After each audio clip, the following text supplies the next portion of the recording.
I was born in Jamestown, North Dakota, 1918. I was born in Providence, Rhode Island, July 9, 1920. I was born at Gorman, Texas, which is about 80 miles west of Fort Worth. I grew up in an area known as Daisy Hill. I was sort of the quiet, reserved type. I was the youngest of the 8 boys, and my mother was trying to manage the farm. We'd go out to the lake and we'd spend our time swimming around that muddy water, and getting sunburned. And come December 7th, I knew life was changing. The finger pointing at you says, "I need you," and then I went down and enlisted.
I graduated from high school, and a month later I had received my papers to go, be interviewed for service.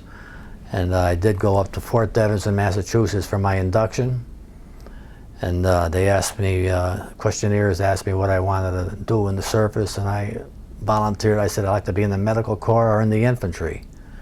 And at the end of the day, well, we took our written exams, and at the end of the day they called 3 of us from my city, and they were all friends of mine, and they said, "You 3 boys stay right here because you're not going anyplace right now." And then at the end of the day they told us that we were going into the Air Force, and I said, "I don't want to fly." I said I would prefer to be on the ground, but they said, "Well, you're going into the Air Force," and that's how my Air Force career started. When I turned to be 18, I went down to the Aviation cadet program. That would be the Army Air Corps.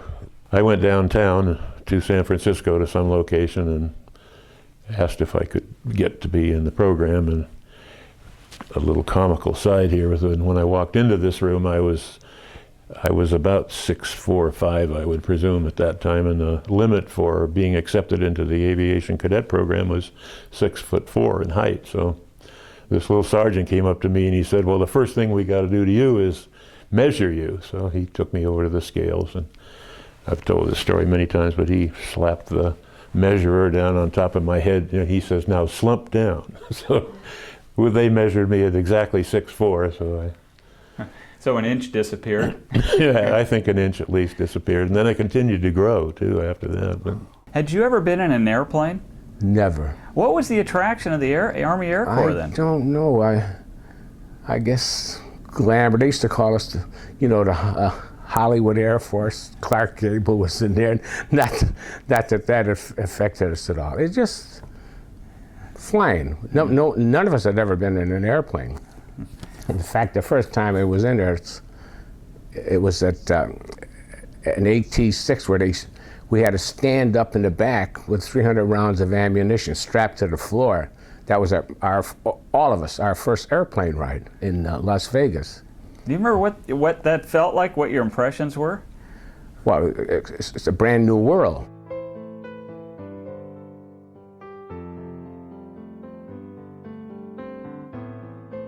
The guy says, "What do you want to be?" And I said, "I want to be a gunner." Little did I know that how my life would change after that. I wasn't a hero, don't get me wrong, but I just wanted to be a gunner. A 19-year-old kid, you know.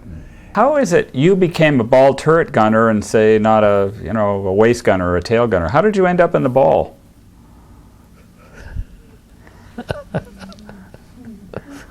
Can't you tell? How at that age? How tall were you at that age? Well, I guess 5, 6, 6.5, 7.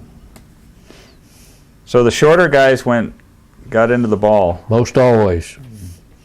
Just before we were to go overseas, the ball gunner said to me, "I don't want to fly in the ball.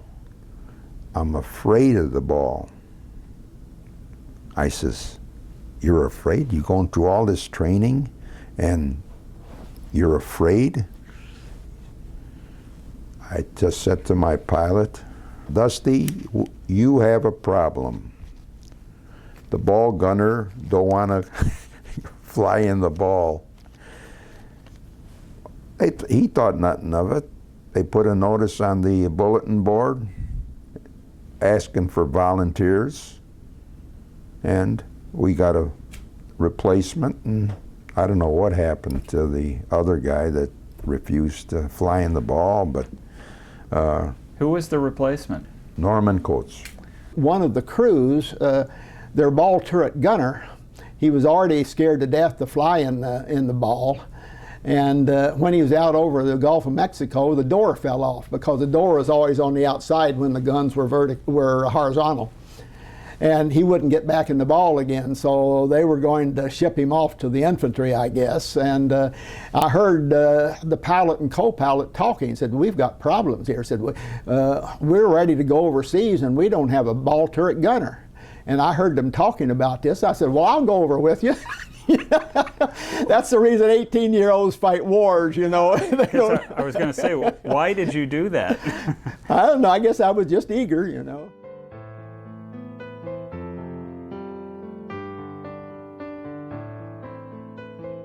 One day we were shooting landings and,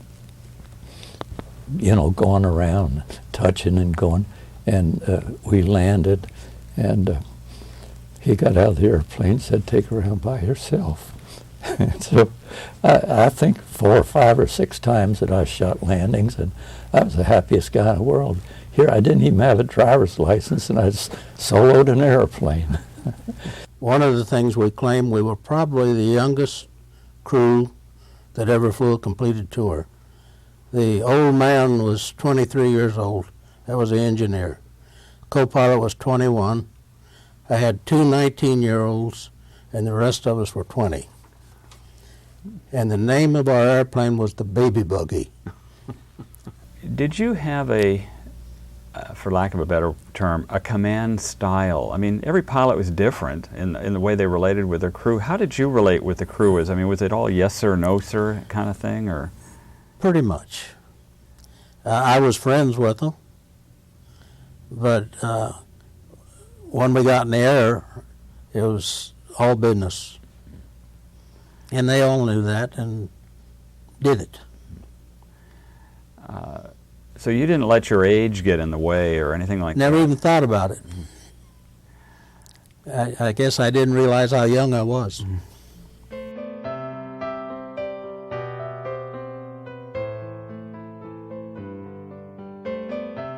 When we were at Sebring and we had finished our B-17 program, the commanding officer spoke to us and said, we're new at training pilots to be B-17 pilots. And you're going out in the world, and we want to have feedback from you as to how we might improve our training program.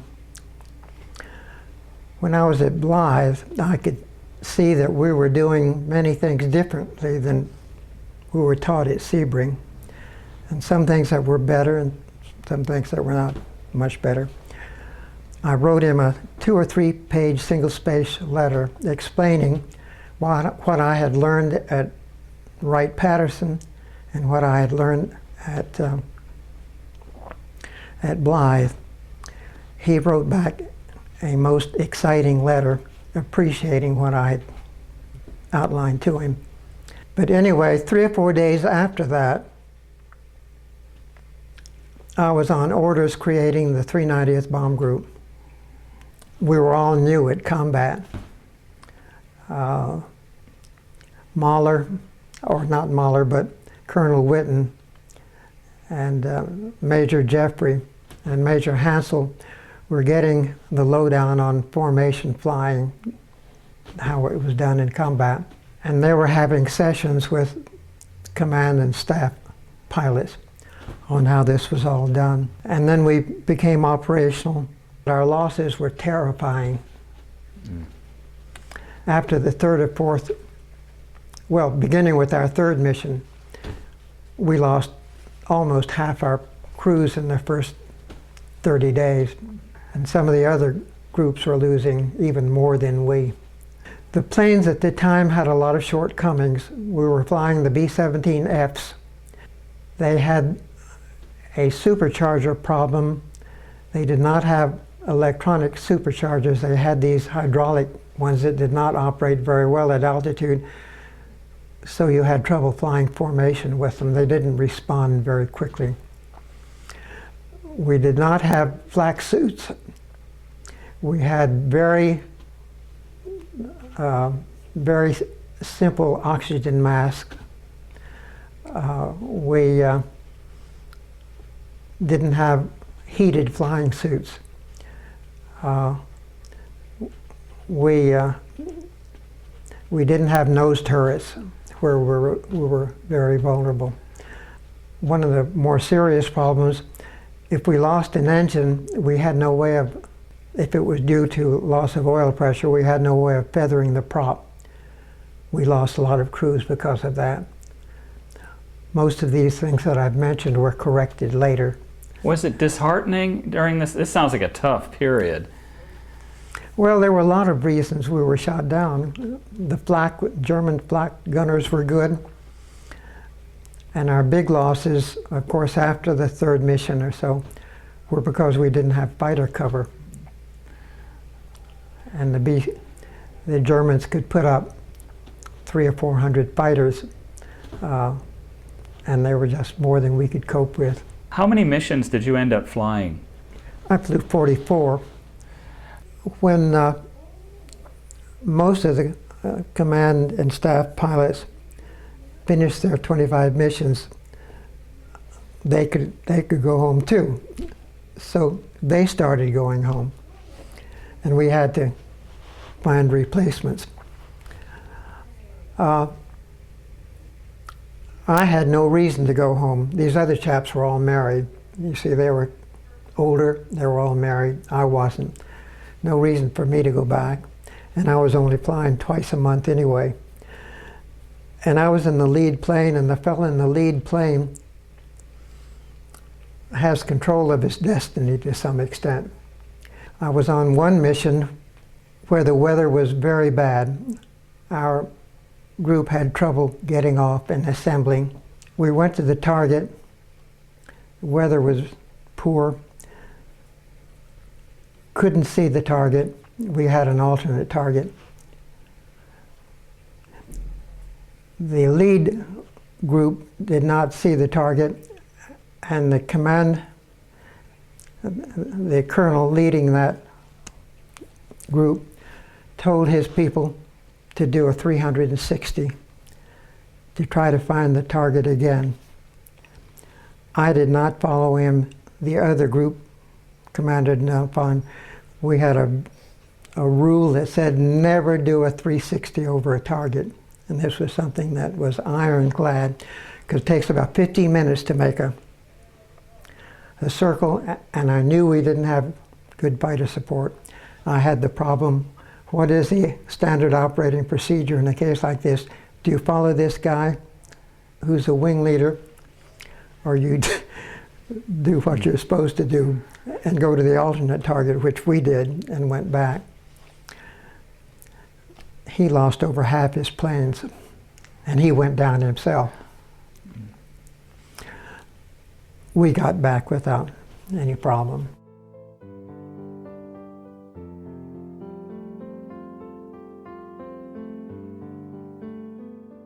We got to our base during the night, and so we of course were not assigned any duty, and we got up kind of late and went to mess, and I believe we went to the permanent party mess, the people that were there all of the time and not combat crews.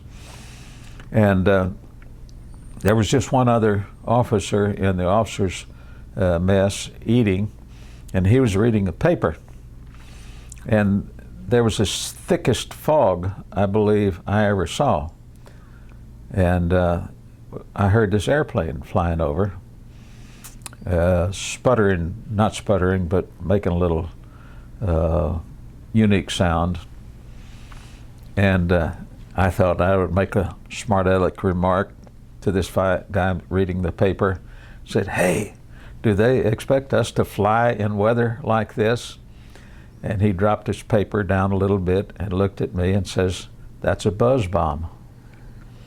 We were on the route from the launching site of the buzz bombs to London.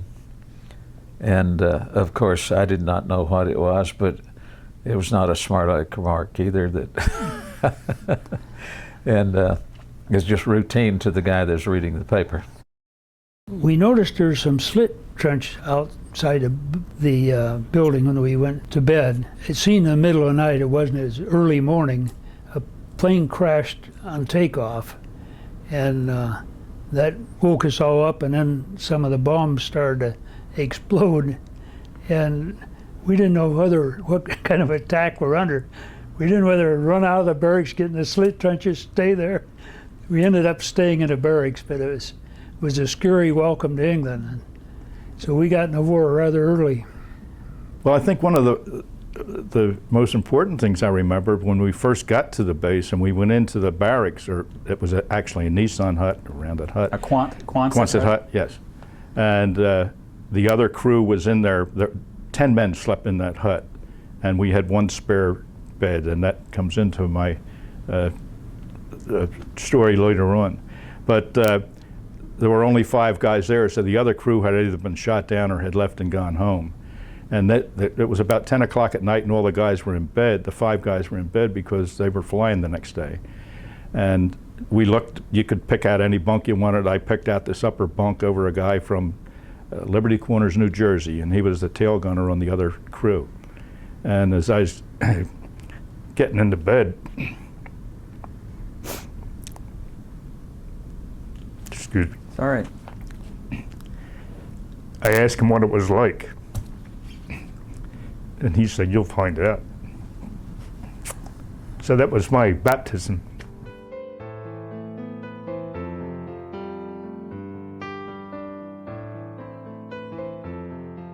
Then our third was the December 31st New Year's Eve mission to Hamburg, which was a doozy. What do you remember about that mission? Well, I remember, if my memory is correct, I think we entered Hamburg from the north. And as we were going in, I can remember it was like the black flak puffs of smoke were all over, and it was just like there was a piece of pie that where there was no flak, and we were flying right into that, and as we flew in, it was closing. So by the time we got over, to drop the bombs, we got a lot of flak.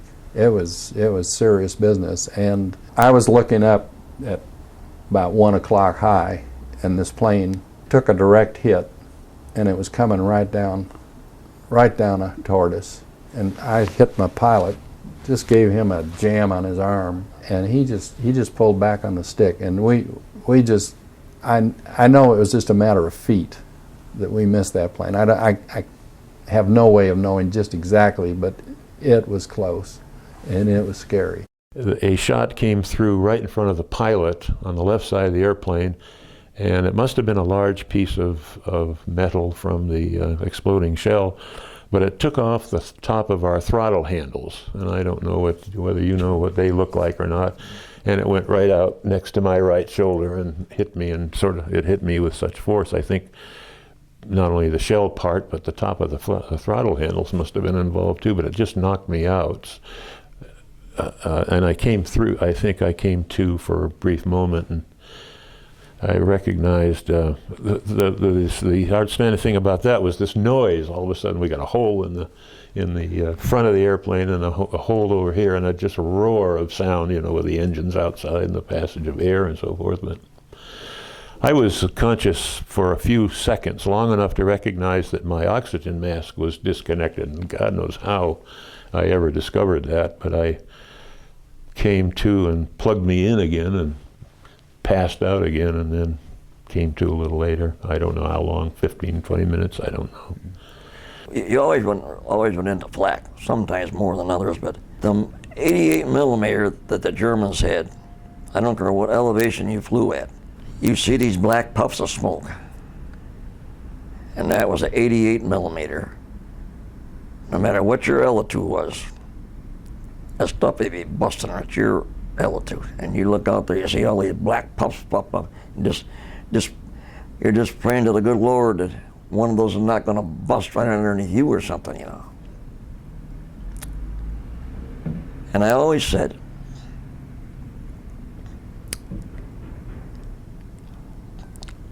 if you don't know how to pray,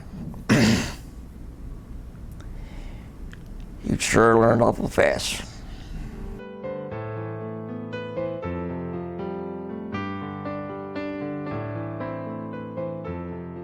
I saw a bandit, you know, now when I say I saw, it's about like a fly back out there, you know, several miles. They're not bigger than, you know, a fly flying around, and so, but it's, there's nothing else out there, so you know it's a bandit. You see the little black spot, bandit at 11 o'clock. Well, it come on in and made a pass at us, but it was shot, that particular plane was shot down. And I was a bombardier maybe a total of 15 minutes on a mission.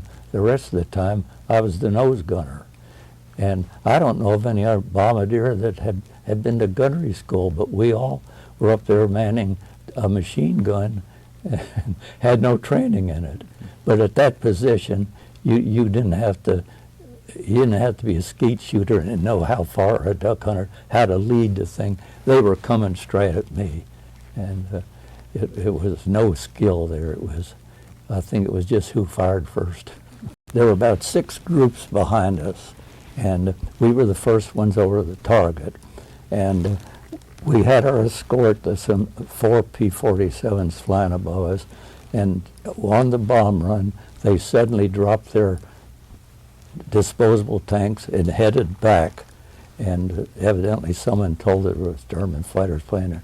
And I had the intercom on, and I heard the co-pilot say, "Something's wrong here. We're supposed to be the first group over the target, and there's another one out in front of us." Well, the next thing we knew, this turned out to be about 50 or 60 German fighter planes. They made one pass at us and knocked down 4 of our planes, and I had the fortune or misfortune to shoot one of these things down. He's coming at me. Now we're closing, we're going 200 miles an hour, and he's coming about 400 miles, 12 o'clock high. This is a German fighter coming in. It was a Focke-Wulf 190. He had big round cowling, and I knew it wasn't a Messerschmitt because they had a sharper nose. But anyway, when I started firing the guns, I was just a little bit to the right of him. All I had to do was move him a little bit, and I could see the tracers hitting him. Now, between every tracer was 5 or 6 armor-piercing incendiary bullets, and I saw a little explosion out on his wing, and he dived, steeping up his dive, and was going to go under us. And just before he went under us, he exploded. So anyway, and we lost 5 planes.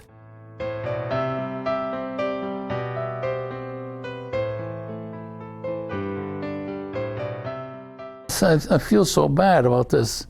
Me being a crane operator, and I'm plowing the runway, and there was no radio signal at all. It was just a flashlight, a light signal from a control tower. And they told me, he says, DeCaro, get out there and plow that runway. And I'm plowing it sideways. And I finally got the light.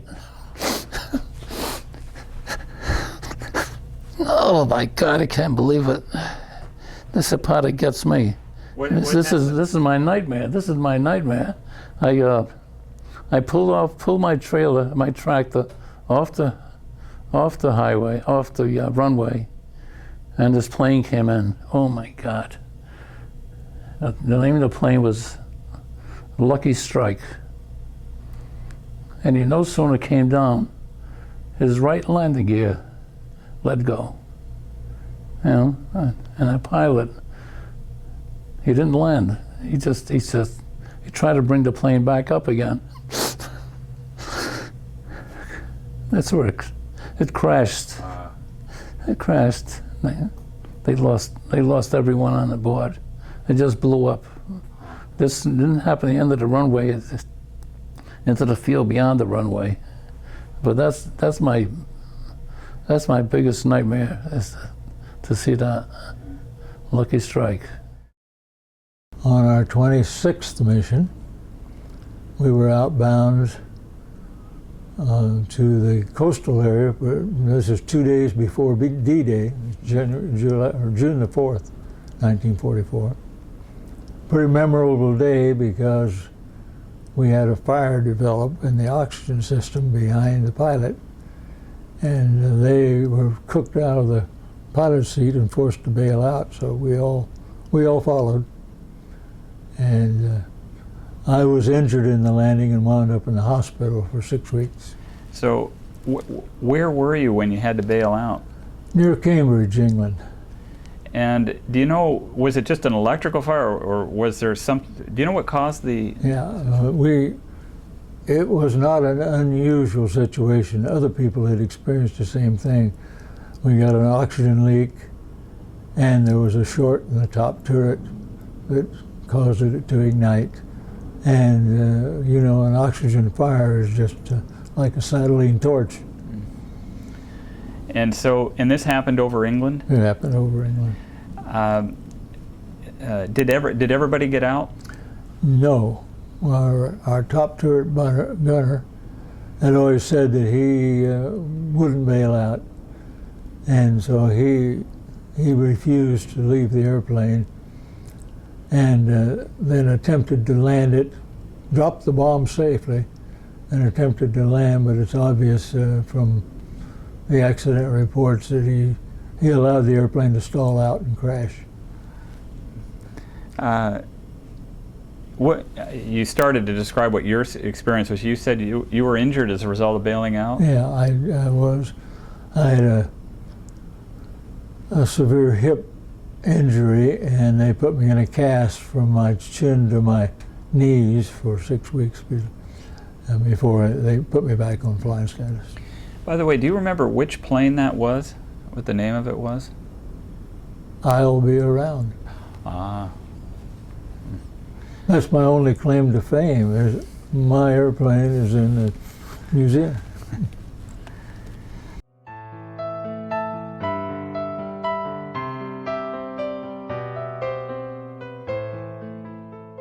One night, when the guys all went back to the Ruhr Valley, Lieutenant Hobby, who was another Kansas farm boy, his crew got a hit in the bomb bay and took all the other planes down in the squadron. That night, I was the sole occupant of that Hut 32.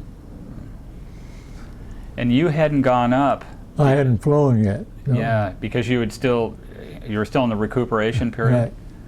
I went back to the hospital and then was discharged from the hospital on December the 30th.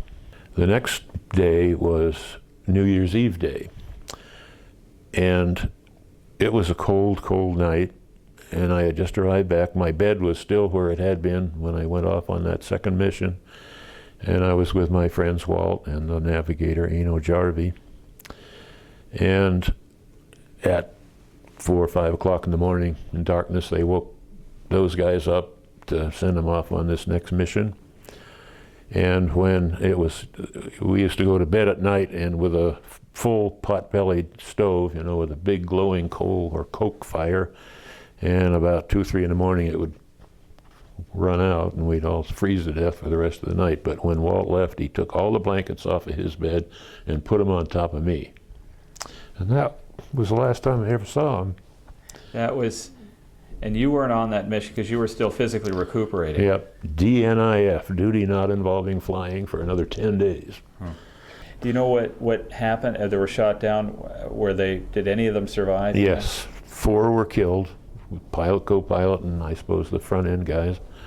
And 5 guys survived and were POWs. This was New Year's Eve, big party coming up. I'd say about 3 o'clock in the afternoon, late in the afternoon, I was in the Nissen hut by myself. I don't know why I was by myself, but I was sitting there and some guy came in and got the personal items of these people. So then I knew that my crew had been involved and shot down, took away the personal property of these 2 other guys. Yeah. And you don't know.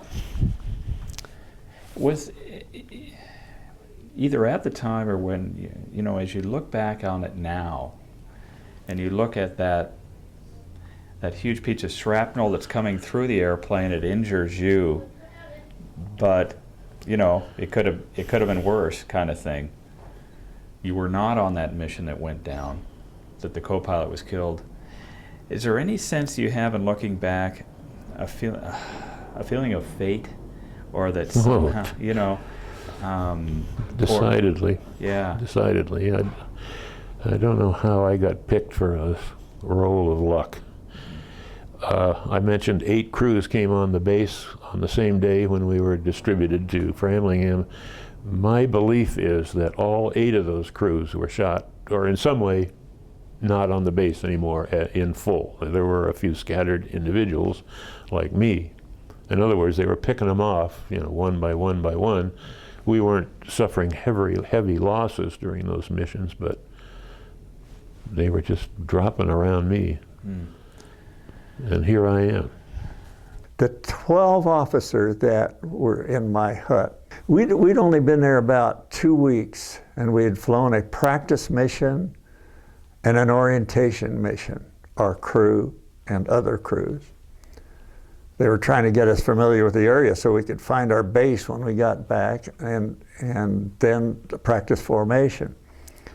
And I got deathly sick one night. I started up chucking all over the place, and so I went over to the flight surgeon at night and told him what was happening, and he did some minor tests and said, I'm going to keep you here tonight, and tomorrow you're going to the hospital. We didn't have a hospital on our base. It was about 30 miles away. So the next morning, they threw me in an ambulance and I went up to the hospital. And I had then what they called yellow jaundice. Today we call it hepatitis. It had been from apparently some food we got along the way. I was really sick for quite a few days. While I was in the hospital, one of the members of my crew, a couple of them came up to see me. I'd been there for a few days and a couple of them came up, and then nobody showed up. So I thought, well, boy, they must really be busy back at the base. I got out of the hospital on Christmas Eve and hitched a ride back to the 390th and walked over to the 569th Squadron area where we lived, walked into the hut where there had been 12 officers, 3 different crews, turned on the dim little lights that we had in there, and my bed was made, my clothes were hanging, the other 11 mattresses were all rolled up and the clothes were all gone. So I went over to the orderly room and asked, where did you move my crew? They were over in that hut right there. Very casually he said, oh, they were shot down. All of those people that we had come in with, those 3 crews were all shot down while I was in the hospital. My crew was gone.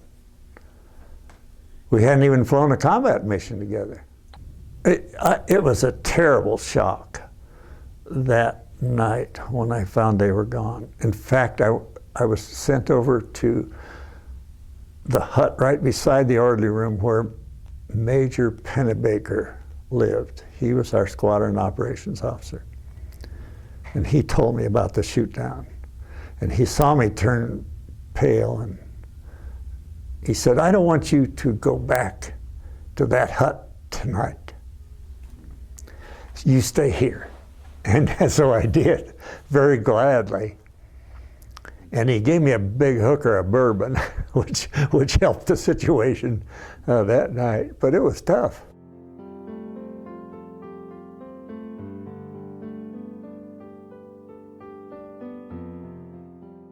I was going out with an English girl, and when she told her father that she was going out with a Yank, and he worked. He was an RAF man. He worked at the 390th. His name was Mr. Nichols.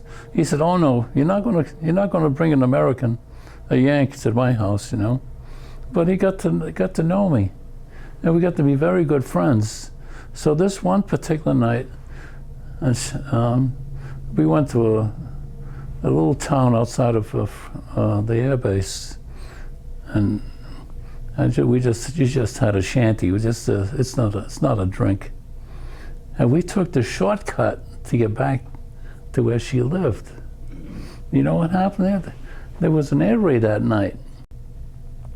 They didn't drop live bombs. They dropped anti-personnel bombs on the runway. And what happened is, as Joan and I, we walked that whole length of the runway, you know, and we didn't see a thing. The next morning, I'm hearing boom, boom, boom. You know, they had the sharpshooters firing at the, you know, they figured that when the planes take off, they were going to hit these anti-personnel bombs. That was a miracle. So you walked right past them? We walked right through that. That's the only time we remember that they dropped anything on our base. We'd have a dance, I think, once a month, and they'd bring the girls in and bring them into the officers' club, and they'd bring them into the enlisted clubs. And when this girl walked into the door, I said, I'm going to marry that girl. And I did. But she was going with another guy, a Major, Dick Perry. And I said, when I saw her, I said, I'm going to marry that girl.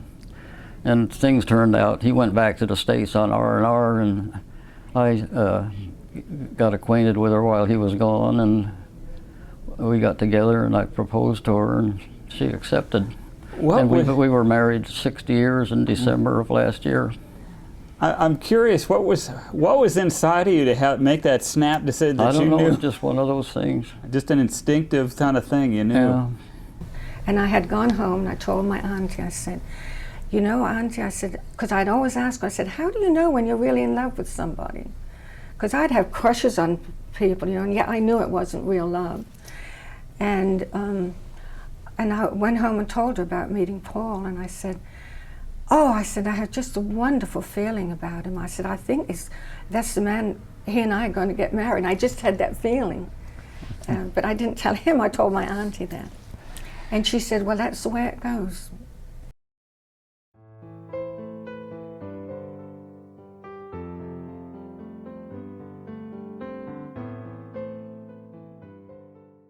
The last week of the war, first week in May, The Germans were retreating out of Holland, and they were destroying transportation within the Netherlands as they retreated, and consequently there was much starvation going on amongst the Dutch people as their means of producing and distributing food was concerned.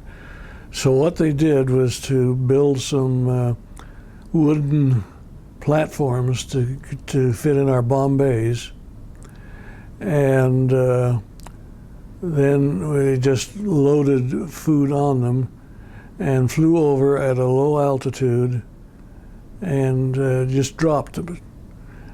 So these Chowhound missions came up, and I told Penovich, you know, count me in. So they supposedly were not going to shoot at you when you dropped the food. Supposedly they weren't, and they didn't.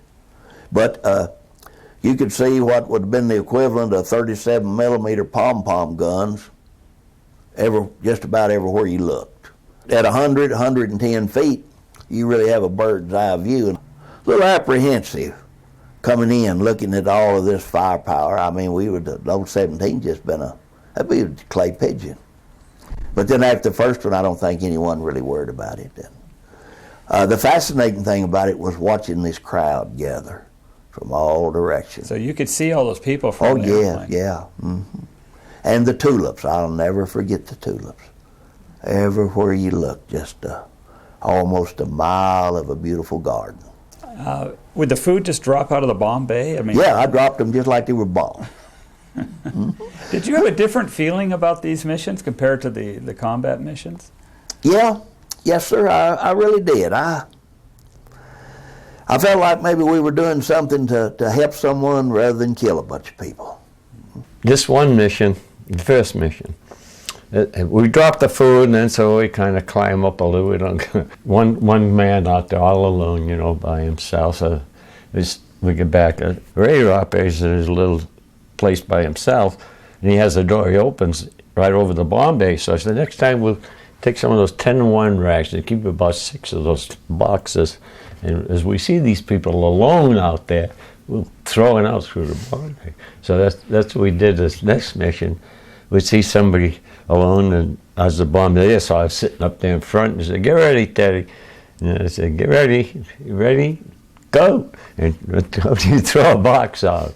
And one I threw out, it landed in a canal, and the tail gunner says, "Hey, you missed it, it went in the water." Sam said, "You went in the water," and the tail gunner says, "Don't worry about it, there's a guy in a rowboat, he's going like crazy to get it." It was a very heart-wrenching It had to be satisfying, that kind of thing. Well, that's what I mean. To go from dropping bombs on people and dropping food.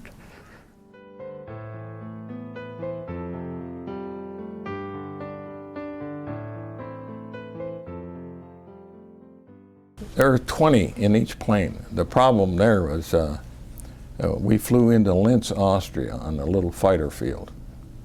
And they were brought to the plane, the military police brought them in, and they went into the plane by way of the waist door, and they just set themselves down. Well, our engineer, Benny Holman, he came to me and says, "I can't get those people to move forward. They're all sitting on the back end." So I went in and I spoke to them in English, asking them to go forward with no results. Then I realized these poor souls had been prisoners or whatever, slave labor, for 5 years since the Maginot Line had collapsed in 1940. And I'd had high school Germany. I was preparing to engineering. And I said, "Achtung, allen Sie gehen forwards." The results were great. But that's how that was. How was it? Was there any kind of, where did you fly them to? We flew them to a little field, it was a fighter field with steel mats, no concrete, that was interesting. But anyway, we flew them to a field just south of Paris. there's an interesting story to be told here. So we got them forward and we took off and we headed, and as we approached the Rhine River, I radioed back to our radio man, Dick Myers, and told him the Rhine River was coming up. And above the roar of the engines and through our earphones, we could hear him singing the French national anthem. Now, even then, and you know, when you think about it, bring a tear to your eye, but these guys were finally home. So when we landed, I was at the back shaking hands with them, and some needed to hug you or wanted to hug you, and others even wanted to kiss you, and that of course wasn't pleasant, but it was great. That's the satisfaction I had as opposed to the combat kind of stuff.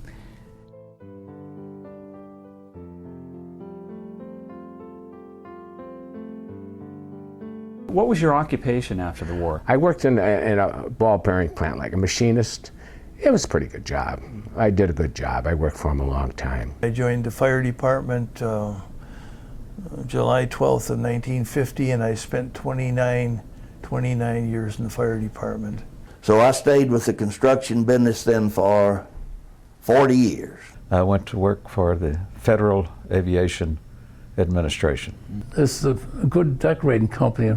They hired me right away because I had the experience of cabinet making. I ended up with a degree in chemical engineering, went to work for a paper company.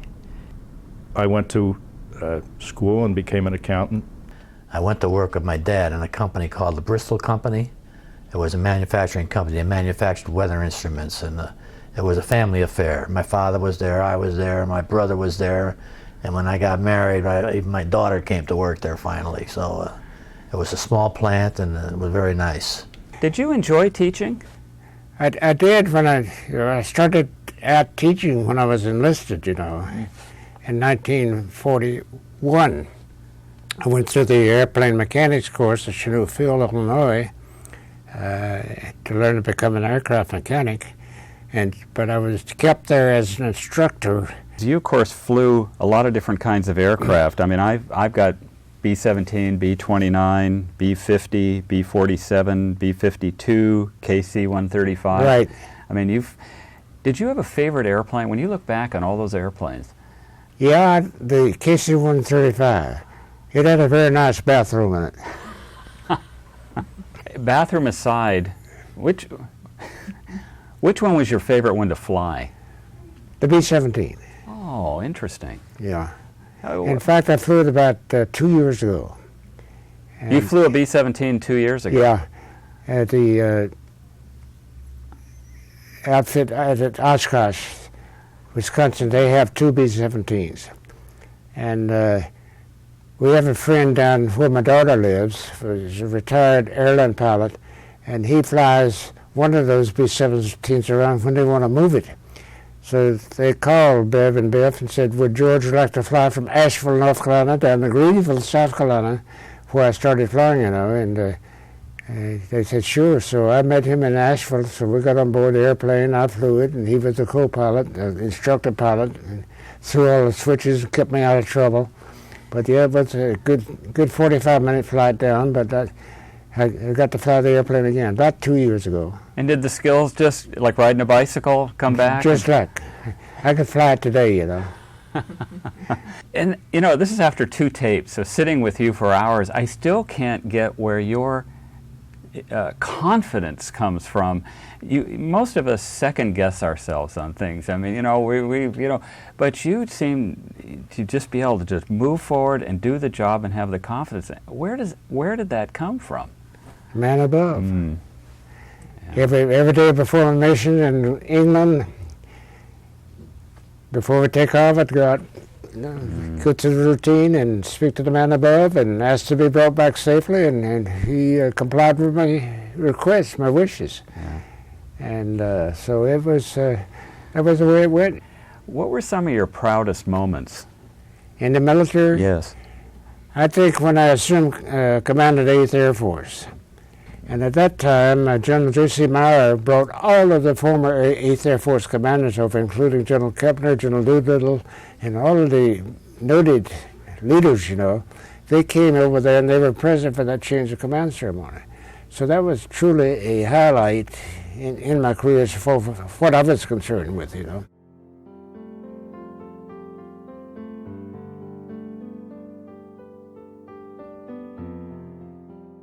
Our co-pilot, he was a real hot pilot. He had hoped to fly P-38s, and they made him a co-pilot on B-17. Was not in his liking, but he took it and became a good co-pilot, the best. I always figured that our crew commander, the pilot, he went by the book, everything by the book. Nice fellow. We all liked him, got along well with him.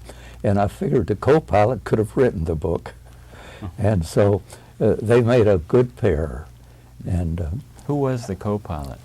Chuck Baker. You know, at the age you are now, with the life experience you have under your belt all these years, when you look back at that young man that you were that went over to wartime Europe, what do you think about now when you look back on that young guy going over there? That goes through my mind almost every day. There's hardly a day in my life, and I think this is repeated in almost everybody here, that they don't fly in their own mind another mission.